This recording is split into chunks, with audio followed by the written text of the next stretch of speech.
Guys, welcome back to a brand new video here on the channel. Today I thought I'd do something a little bit different. So I'm going to structure this video by starting out with a spoiler-free review of Fantastic Four First Steps. I'm then going to give a nice big old spoiler warning. We're then going to delve into spoiler territory, spoiler plot points, and then we're going to be talking about the mid and end credit sequence of the film. So managed to see the film last night. Chloe and I went on a nice little date night. Now, the week before, I got to see the first 30 minutes of the film. And there were certain sequences and little moments and scenes that were cut out of that 30 minutes. I think just for time, just to let it flow well. And from what I saw, I really dug. It just felt invigorating, fresh, and just a nice new take on the Fantastic Four. And after seeing the film in its entirety last night, this is by far my favorite Marvel film this year. And in a long time, actually. I actually really dug Thunderbolt. I feel like it didn't get enough credit, and I feel like it was severely underrated, and it obviously underperformed. But going back to Fantastic Four First Steps, there was something just so wonderfully charming about this film.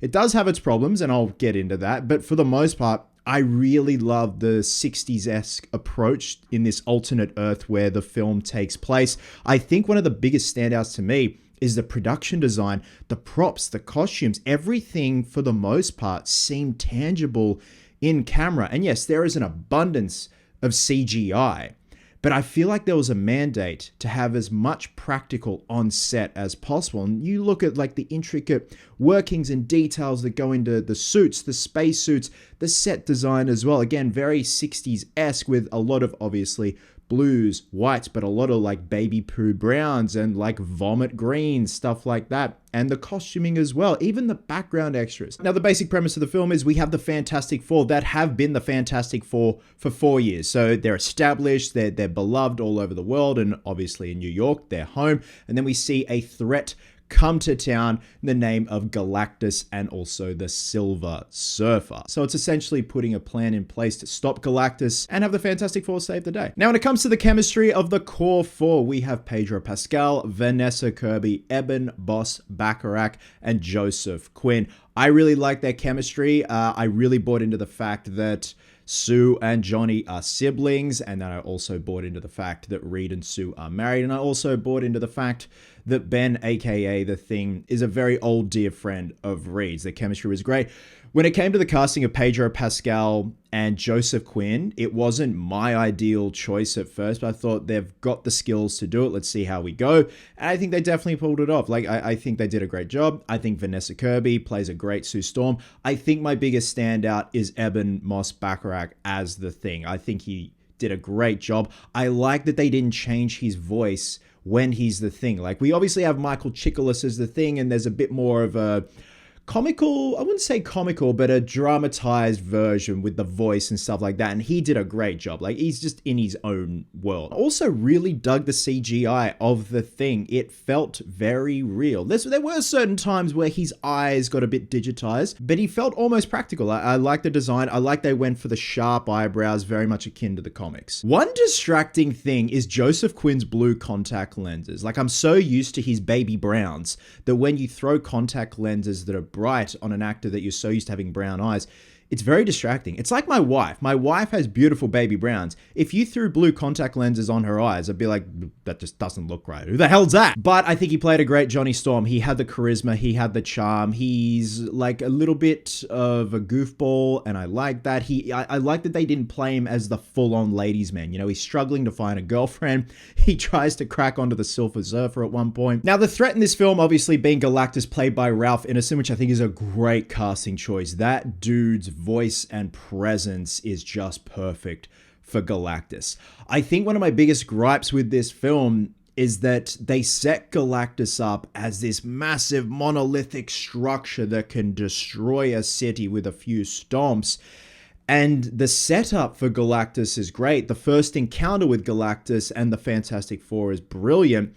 I feel in the third act, it's very rushed with when he comes to town and then the Fantastic Four with their plan to take him down. I feel like with such that beautiful setup with him, the Silver Surfer, it kind of gets a little bit rushed in the third act, in the climax of the film. And it's not to take away from the events that happen in that climax, which we'll touch on in the spoiler discussion part of this video. I just felt like there could have been a bit more meat on the bone. Like, this film just comes in at under 2 hours. I could have, easily seen another 15 minutes, hell, even half an hour, if that end fight sequence was padded out a bit more and just really showcased how much of a threat Galactus is. And they do definitely gas up him being a threat in the first 2 acts of the film. And there's that clip online of when the Silver Surfer comes to Times Square and warns everyone, I herald Galactus, which is brilliant and perfect segue. Julie Garner as a Silver Surfer. I don't feel like the trailers did her character justice from an aesthetic standpoint. The CGI, from what I saw, definitely looked much more impressive in the final cut of the film. There's a beautiful shot where it starts at the back, and just the way the chrome reflects with her hair and her design, it definitely looks better in the final cut of the film. I think she did a fantastic job. And it's good to see Julie Garner getting out there more. And we're going to delve into her backstory in the spoiler part of this video. But yeah, I think she did a wonderful job. And I don't think the trailers really did her character justice. Also, fun little fact, and this is common knowledge, the original Fantastic Four cameo in this film from the cancelled Fantastic Four film.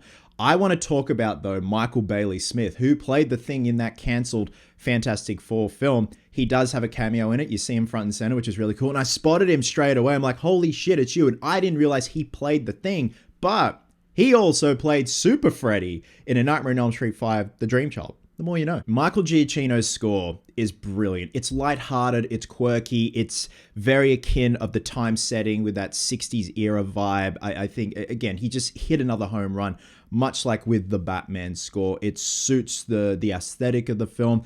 Lots of blues, lots of whites, but again, very lighthearted and upbeat with that score. But then also when things get heavy, it gets heavy. Now, whilst I was talking about the practical side of things at the beginning of this video, the CGI is very heavy, but I wouldn't say it's overly noticeable.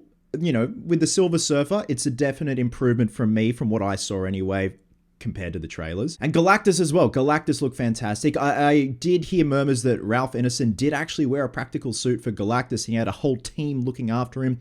So I do hope we see photos of him suited up in the Galactus armor. That would be great to see.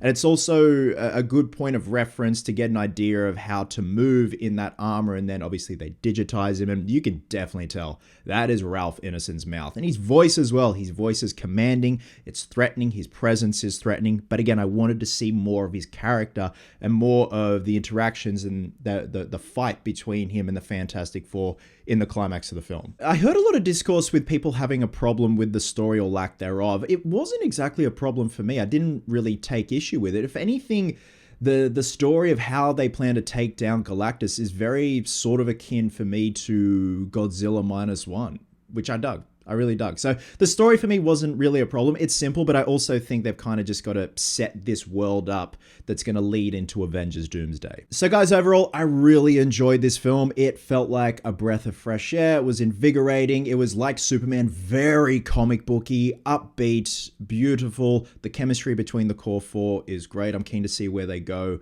from here on out, and obviously in Avengers Doomsday. The production design, the costumes, everything that felt tangible was great. A lot of inspiration from, say, 2001, A Space Odyssey. I definitely wanted to see more in the end climax and could have done with another like 15 minutes, half an hour. And usually I'm one of those old fuddy-duddies that is like, it goes for too long, but I actually just wanted to see more. There definitely is a tearjerker moment at the end, and I think that's with thanks to how good the chemistry is with the core four of the Fantastic Four.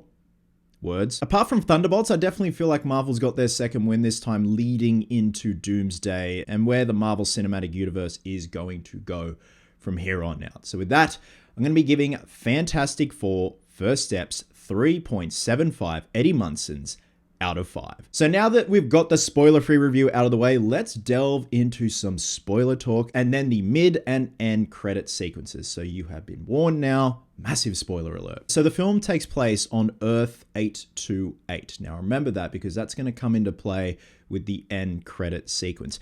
What I loved when they were explaining their origin stories, and again, we've established that the Fantastic Four have been the Fantastic Four for 4 years. When it came to the flashback of seeing how they were exposed to the gamma rays up in space, It wasn't overly done. The editing was great. You see home footage of them getting suited up, and there's the perfect wide shot of the four of them in their spacesuits ready to go, and you hear an audio recording of them being exposed, and that's it. That's all you need to hear. You hear their screams, and that's it. No flashback sequences in terms of them being exposed. They are already the Fantastic Four after that. So I think that was great. Nice little catch up for people that are surface level fans of the Fantastic Four and don't exactly know their backstory, but I think it was just a nice little way to bring us all up to speed. Now, talking more about the Silver Surfer, it was cool to see Julie Garner as Julie Garner. And I mean by saying it was great to see Charla Bell before she became the Silver Surfer. I'm not going to say when she was human, even though they are humanoid. She does come from an alien race called the Zen Levian. And you see the flashback of her giving herself over to Galactus to spare her world.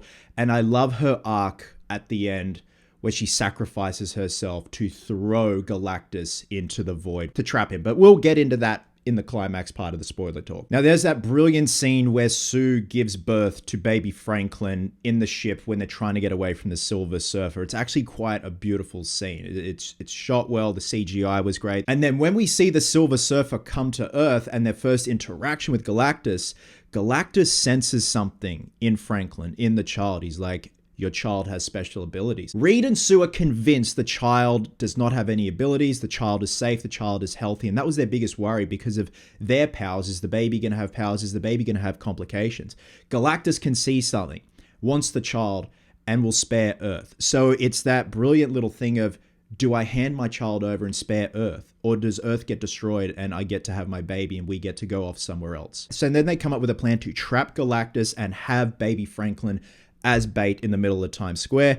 And I love that they address the fact of, if everyone's still above ground in New York City, Galactus comes, there are going to be mass casualties. So what they do is they enlist the help of the Mole Man, who trusts Sue Storm to put everyone in New York underground with the subterranean. So that was a nice little thing to be like, okay, we've taken care of that plot point where there's going to be no mass casualties once Galactus comes to New York. And then, yeah, the idea is to lure Galactus into the middle of the Times Square with baby Franklin, do an old switcheroo, and then throw him into a void. So it kind of backfires when Galactus figures out what the fuck is going on when he comes to New York and he spots the switcheroo and he spots baby Franklin in the Baxter building being minded by Herbie. He then makes his way over there, grabs baby Franklin. We don't see Herbie die. We just see the mass destruction when he smashes his fist in, grabs baby Franklin, and Herbie's nowhere to be seen. I'm like, fuck me, please don't tell me you killed Herbie. It's like Crypto. When they introduced Crypto, I'm like, don't kill the dog, man. And then while the Fantastic Four are struggling to overpower Galactus and trying to lure him back to the target point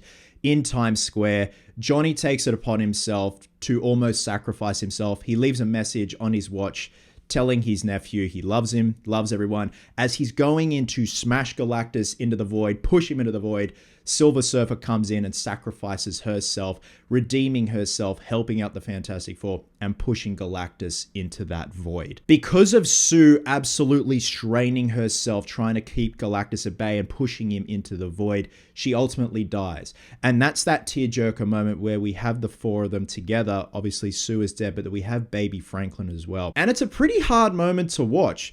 With that, Reed puts baby Franklin on Sue's chest and he brings her back to life, confirming that Bubba has indeed powers, healing powers for that matter. And then everything's hunky-dory, we wrap the film up, and then we are going to go into the mid-credit and the post-credit scene. The post-credit scene is just for a bit of fun, but the mid-credit scene, that's a doozy and a half. So this takes place another 4 years later. We're going in 4-year increments here. Symbolism at its finest. But we see Sue and baby Franklin. They're, well, not really baby. He's just kid Franklin now. They're reading together in the Baxter building. Sue goes to get another book. She comes back and someone is joined Franklin. And we just see the back of Dr. Doom. We just see the green hood and we see a left hand holding the Doom mask. Now we don't hear any dialogue from Doom. We just pan around and we just see Franklin sitting with Dr. Doom. Cuts to black and it says the Fantastic Four will return in Avengers Doomsday. So I don't know if they're going to follow through with this, or is this just, a way to introduce Robert Downey Jr.'s Dr. Doom, or does Dr. Doom see something in Franklin where he's aware of his abilities? He can use Franklin as a bargaining chip with Reed and Sue and the rest of the Fantastic Four to possibly have Reed build something that can get him to multiverses. I don't know. But yeah, it's cool to see. I don't know if that's going to be the same design in terms of the hood, the cloak, the mask that's going to follow into Avengers Doomsday, but it looked very Doctor Doomy to me. I dug it. Now, when it comes to the post-credit scene, it's just a fun little animation of the Fantastic Four cartoon that we see skerricks of throughout the film. But going back to Earth 828, this one really made me tear up, more so than the climax of the film where we think Sue's dead. At the end of the cartoon, it comes up with a quote from Jack Kirby, and it reads, "If you look at my characters, you will find me. No matter what kind of character you create or assume, a little of yourself must remain there." And then it brings up Earth 828, and then it refigures it to Jack Kirby's birth date, 28th of August. And Chloe and I looked at each other and we're like, oh man, do bundle up, it's awfully cold outside. That was a nice little way to end that film. Just a nice little throwback to the man himself, Mr. Jack Kirby. And there you go, guys. That was my spoiler-free review, spoiler talk, and talking about the mid and end credit sequence of Fantastic Four First Steps. Once you've seen the film, drop a comment below and let me know. And please be aware there probably will be spoilers in the comment section. You have been warned. Love you guts, and I'll catch you in the next one.